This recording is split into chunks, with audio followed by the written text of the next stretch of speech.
Never compare Conor McGregor to me. That's a total disrespect.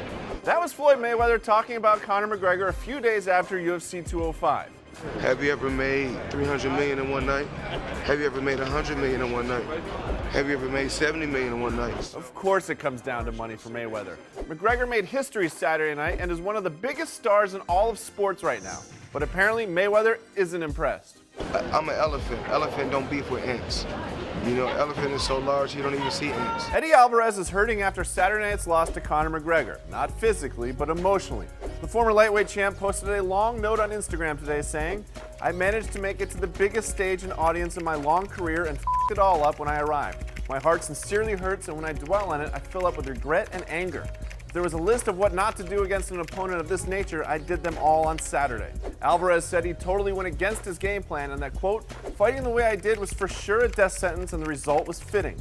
He congratulated Conor and his team and said he vows to make the walk again and give it everything he has when he does. Classy words from the former champ. This jump is gonna end in pain, but not for this guy. He tries to clear the bar, but ends up kicking his friend in the jaw. Poor guy, he's just standing there looking confident, knowing his friend is gonna nail this jump, and then boom, a hard kick to the face out of nowhere. All right, I gotta see it one more time. Yep, still painful. I'm guessing he'll be standing very far away next time anyone tries this. Earned the right to be our quarterback.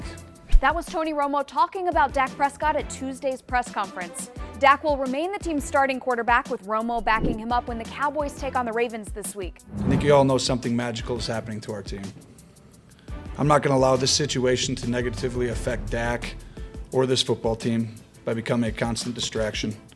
I think Dak knows that I have his back. Hats off to Romo for handling the situation with class. Here's a trick play that I had to watch at least 8 times until I finally figured it out. It looked like these guys were attempting a hidden ball trick, but none of them were this guy, who actually had the ball and ran it all the way in for 6. This guy was on the line of scrimmage at the snap and waited a few seconds before taking the ball from the center. He broke one tackle and then was off to the races. See how tricky that was? Now that's an awesome play call. I want the 100 million cash to fight him under boxing rules because he's afraid of a real fight. That's Conor McGregor saying Tuesday night at a club in New York City that he wants $100 million to fight Floyd Mayweather in a boxing match. Earlier this week, Floyd called McGregor an ant and said that nobody should call Conor the Floyd Mayweather of the UFC. Conor responded with, "Much respect to Floyd, he's a solid businessman. What he has been able to do, he is a full animal at what he has been able to do.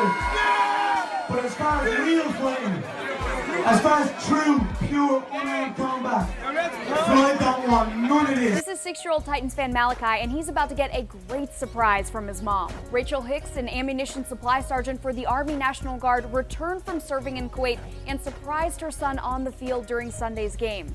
And Malachis couldn't have been happier. What a sweet reunion. That is certainly a moment that Malachis will never forget. By now we know that Steelers linebacker James Harrison is a beast in the gym, and here's even more proof. I've never seen this type of bench press done at my gym before, but then again, I haven't been to my gym in like 7 months. That's 315 pounds of weight that he's lifting.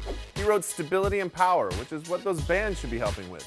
I'm totally gonna try this the next time I'm at the gym, or not. Watch out for here! That was a college cross-country runner getting absolutely lit up by a deer. Let's watch that again. Watch out for deer! Thanks to Eric Balaga of Frostburg State for this amazing video. The runner's name is Justin Deluzy, and this was his final collegiate race. He told our own Dan Carson that he only suffered deep bruises, and he got up and finished the last 4 miles. Because that's what cross-country runners do. What's better than making one defender look silly? Making 2 defenders look silly. Yeah, I'd be excited too. Let's go! Check it out again. Alfred University tailback Malik Flint stops short and allows one defender to slide out of town. Then he makes his other guy wish he'd never picked up the sport of football. And then he walked in for 6 points. Not too shabby.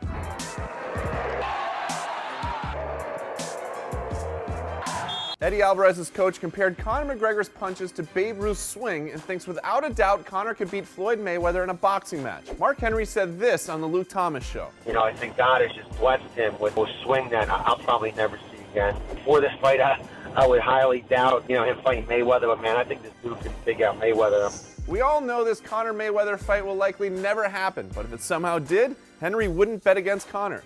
I don't know if it went far, but I could easily see him knocking anybody out, man. I bet Conor would agree with him. Here's something I like to see at this year's dunk contest. How awesome was that? He grabs the ball from his buddy on a bike, which is hard to do, trust me. Then he puts the ball behind his legs and then throws down a powerful one-handed jam. Oh! O is right. Oh! Okay, so this looks weird, and it only gets weirder. This is 6-time UK strongest man Eddie Hall lifting 2 other humans. He said, when the weights are just too far away at the other end of the gym, I just lift whatever's near me. Those 2 poor guys look really uncomfortable, but I'm guessing they're not going to tell him that. Here's pro snowboarder Torah Bright attempting to win $1 million with a hole-in-one, and let's see how she did. Not so good at a non-chosen sport. Nearly killed our cameraman. Oh, anything to get a hug from Torah. Hey? Well, the Olympic gold medalist missed out on the million, but she didn't miss that cameraman at all. This is the horseshoe shot.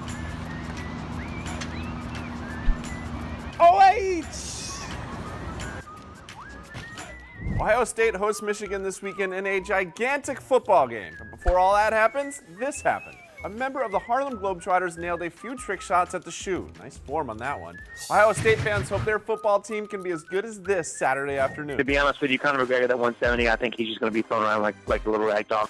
That was Stephen Wonderboy Thompson telling our Damon Martin on his Fight Society podcast that he doesn't think Conor McGregor would do well if he went for the welterweight belt.